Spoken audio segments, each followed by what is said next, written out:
남 사장님이 젊은 데다가 돈도 많아 사장이라. 여직원은 또 속으로 이렇게 생각했을 수도 있지. 신혼이니까 내가 뺏을 수 있지 않을까? 그러니까 몸도 마음도 다 줘버린 거야. 때는 26년 전 내가 28살 때의 일이야. 나는 당시 신기술을 접목한 기계를 다루는 일을 하고 있었지. 말이 기술이지 사실상 모험이었어. 자본도 없고 안정적이지 않았어.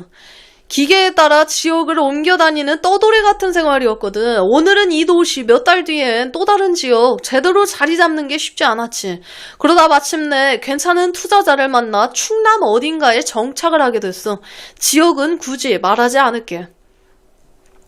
공개하면 바로 알 사람은 알 것 같아. 어쨌든 그곳에 자리를 잡고 그제서야 뭔가 제대로 시작해보나 싶었지. 그런데 얼마 지나지 않아 큰 일이 터져버리게 된 거야. 투자자와 나한테 기술을 가르쳐주던 사수 사이에 트러블이 생겨버린 거지.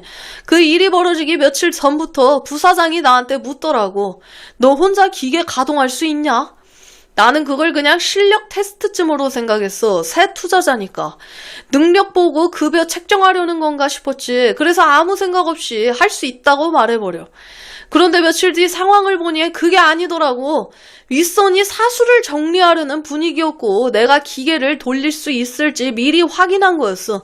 그제서야 내가 무슨 말을 한 건지 깨닫게 되지. 솔직히 분위기를 조금만 더 읽었어도 아직 부족하다고 했을 거야. 결국 사수는 나가게 됐고 나는 본의 아니게 책임자가 돼버려. 신기술, 신제품, 제대로 자리 잡지 않은 시스템, 혼자 고군분투해야 했지. 시행착오를 수도 없이 겪고 제품 하나 완성하는데 몇 달이 더 걸려. 그 와중에 투자자가 몇 번 바뀌게 되면서 기계가 또 지역을 옮겨 다녀야 했고 그때마다 다시 셋업하고 다시 시작하는 반복이었어. 그렇게 시간이 흘러 제품이 완성되고 양산에 들어가면서 직원도 늘어나기 시작해. 혼자 일하던 공장이 어느새 15명 규모가 됐지. 젊은 남직원들이 다수였고 생산 보조를 해주던 연배 있는 여성 직원도 몇 분 들어와. 공장은 활기를 띠고 수출도 시작하고 매출은 눈에 띄게 오르지. 자연스럽게 내 위치도 단단해져. 나보다 10살 이상 많은 직원들도 나를 책임자로 인정하고 잘 따라주고. 그 중에 한 여성 직원이 유독 나를 잘 챙겨주는 거야. 마치 비서처럼 세세하게 챙기고 회의 때도 내 옆에 있고 현장에서도 먼저 나서서 도와주고 다른 직원들이 뒤에서 수근거릴 정도였지. 그런데 그때까지는 정말 아무 사이도 아니었어. 그냥 고맙고 편한 직원 정도지. 문제가 됐던 건 첫 야유회였어. 공장 근처 바닷가 쪽으로 다 같이 놀러를 가. 지금처럼 시설 좋은 펜션은 아니고 거의 민박에 가까운 곳이었지. 서울 본사 직원들까지 내려와 20명 남짓 모였어.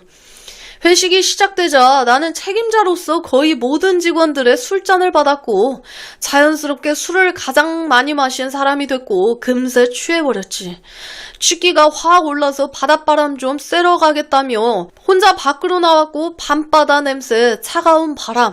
그때 그 기분은 아직도 기억나. 그렇게 1시간쯤 혼자 돌아다녔을까? 그때 그 여직원이 나를 찾으러 온 거야. 다들 방에 들어갔는데 안 들어오셔서요. 그 말 한마디에 괜히 마음이 풀리더라고. 방파제에 앉아 그동안 힘들었던 얘기를 여직원에게 다 털어놨어. 제품 개발하며 밤낮 없이 매달렸던 이야기, 책임자로 혼자 버티던 부담, 주야 맛교대로 언제 호출 올지 몰라 늘 긴장하던 생활. 그분은 술 한 모금 못 마시는 사람이었는데 내 얘기를 끝까지 다 들어주더라고. 그날 이후 우리의 관계의 선이 조금씩 흐려지게 됐어. 불륜, 바람 시작은 이런 식으로 이제 서로의 마음이 맞아가면서 대화가 깊어지면서 그러면서 시작이 되는 거지. 다음날 일정이 끝난 뒤 직원들을 다 보내고 나 혼자 남아있었어. 그 여직원분도 남아있었고 서로 굳이 말을 안 해도 어떤 분위기인지 느껴졌지. 그날 이후 우리는 개인적으로 몇 번 더 만나게 됐어. 처음엔 별일 아니라고 생각했지. 서로 힘든 얘기를 들어주고 의지하는 정도라고. 그런데 그게 점점 감정이 섞였고 나도 이미 신혼이었지만 헐, 남자가 신혼이었어? 신혼인데 사적으로 이제 여직원을 따로 만난 거야? 여직원이야 땡큐 땡큐 땡땡큐지. 남 사장님이 젊은 데다가 돈도 많아 사장이라.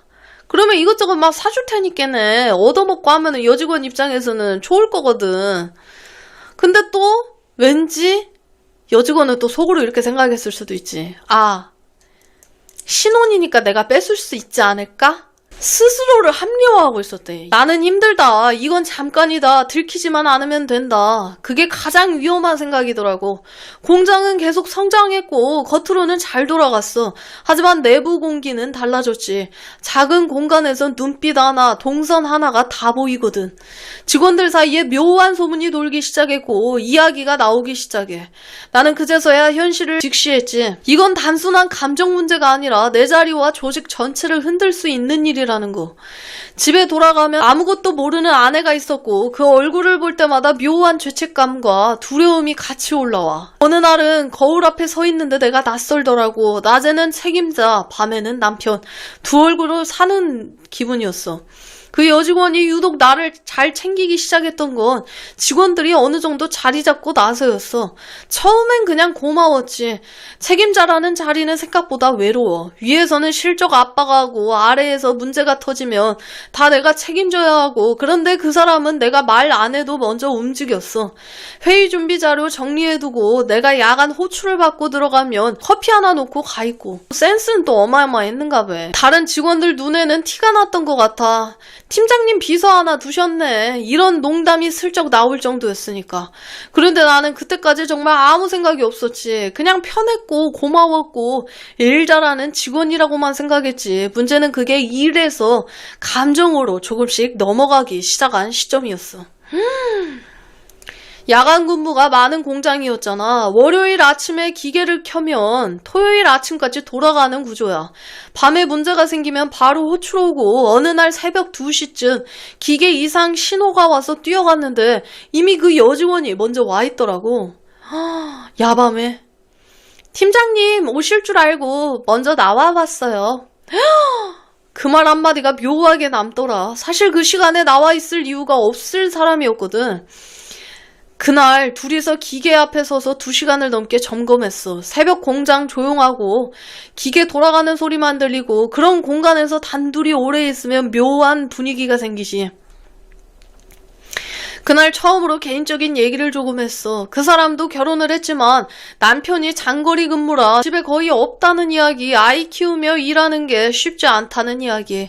나는 개발하면서 버텼던 시간들을 얘기했고 그때부터였던 것 같아. 일이 끝나도 대화가 끝나지 않았던 게. 점심시간에 우연히 마주치면 예전보다 더 오래 서서 얘기했고 내가 기계 쪽에서 짜증을 내면 그 사람은 조용히 와서 괜찮아요, 제가 정리할게요 하고 분위기를 누그러뜨렸지. 이상하게 그 말이 위로처럼 들렸고 솔직히 말하면 인정받는 느낌이었어. 공장에선 다들 나를 책임자로 대했지. 그런데 그 사람은 사람으로 대해줬거든.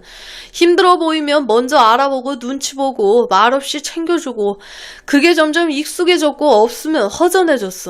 야유의 날 바닷가에서 내가 힘들었던 얘기를 쏟아냈을 때 그 사람이 끝까지 들어줬던 것도 그 연장선이었지.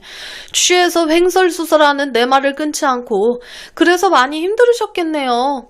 같은 말로 받아주는데 그 순간 나는 책임자도 아니고 남편도 아니고 그냥 힘든 사람이었거든. 그날 이후 우리는 선을 조금 넘기 시작했던 거야.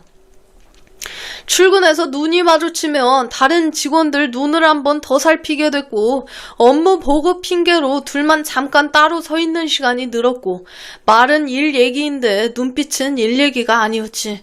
어느 날은 퇴근길에 비가 갑자기 쏟아졌어.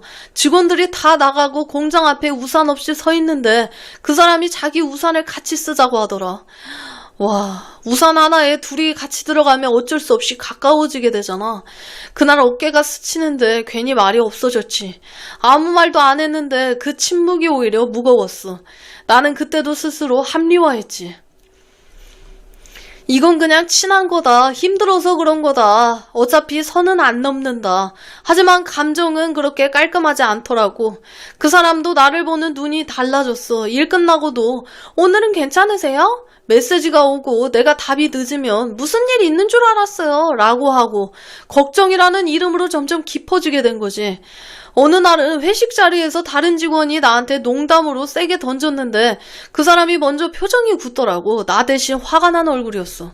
그걸 보는데 묘한 기분이 들었어. 누군가가 나를 그렇게까지 신경 쓰고 있다는 느낌. 그게 위험 신호였던 것 같아. 공장은 잘 돌아가고 있고 매출은 오르고 나는 거의 신처럼 대접받던 시기에 그 자신감이, 그 인정이, 그 권력이 나를 더 무뎌지게 했지.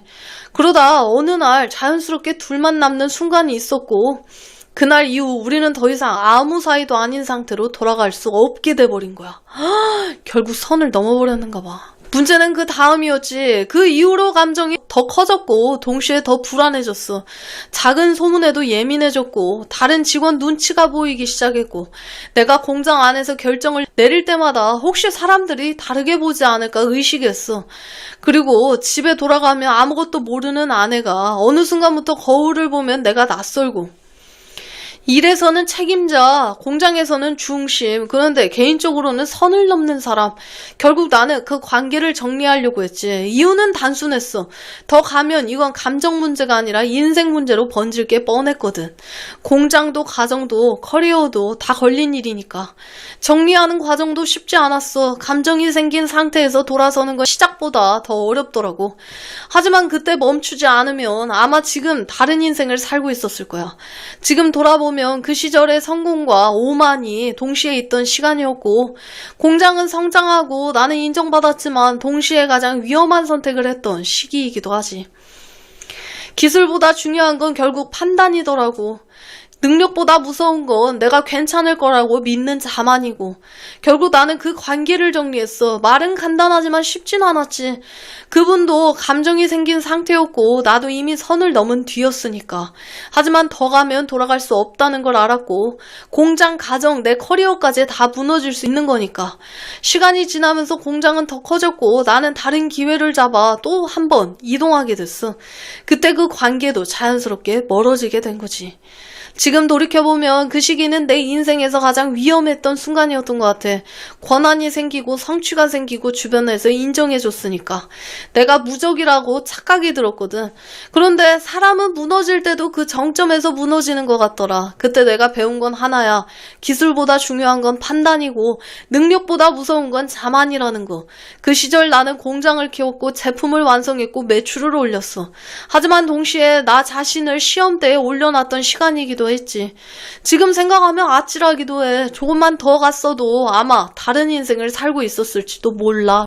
여러분들의 소중한 시청자 사연을 받고 있습니다. 살아오신 인생 이야기나 연애, 결혼에 대한 이야기를 아래 이메일 주소로 보내주시면 감사드리겠습니다.